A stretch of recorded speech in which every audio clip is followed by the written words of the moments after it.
हर हर महादेव। दोस्तों, आज मैं चल रही हूँ एक बहुत प्यारा सा देवी गीत सुनाने। हमारा देवी गीत कैसे लगा कमेंट में ज़रूर बताना। और जो हमारे चैनल पे नए हैं प्लीज़ हमारे चैनल को लाइक करें, सब्सक्राइब करें, ज़्यादा से ज़्यादा शेयर करें, सपोर्ट करें। जय श्री कृष्ण। कहवा से आमाई शीतला मैया ते कहवा कालिया मैया कहाँ वहाँ कालिया मैया हो। ये सखिया कहवा से आमे दुर्गा मैया तेरे वासा वार होई के सेरे वास वार होई के हो। ये सखिया कहवा से आमे दुर्गा मैया तेरे वास वार होई के सेरे वा सवार होई के हो।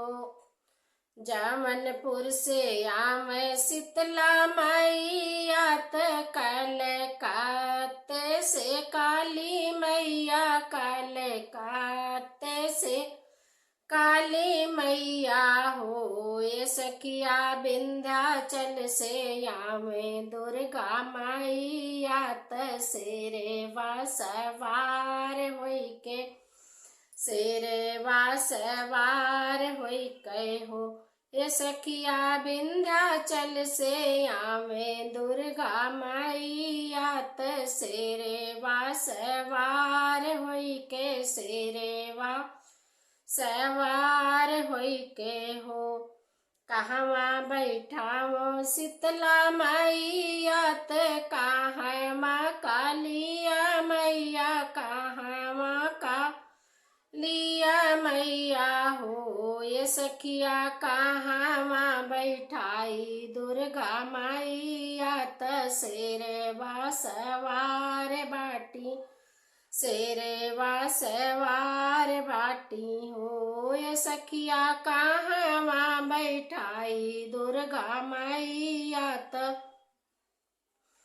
सेरे वासवार बाटी सेरे वासवार बाटी हो।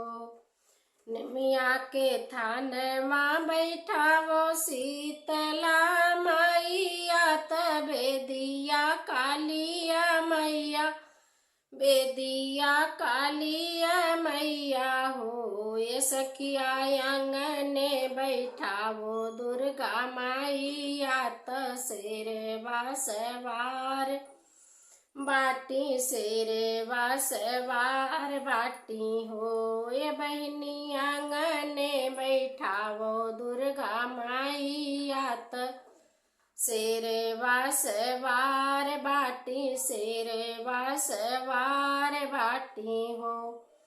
कवन भोगवाल गाई शीतला मैया कामन कालिया मैया कामन कालिया मैया हो। ये सखिया कवन भोगवाल गाई दुर्गा मैया तेरे वासवार बाटी सेरे वा सवार बाटी हो। ये सखिया कवन भोगवाल गाई दुर्गा मैया तेरे वासवार बाटी सेरे वासवार बाटी हो।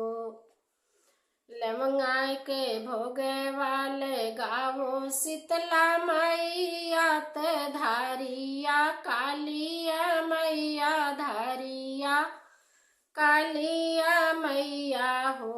सखिया हेलुआ पूड़ी भोगवा दुर्गा मैया तेरे वासवार बाटी सेरे वासवार बाटी हो।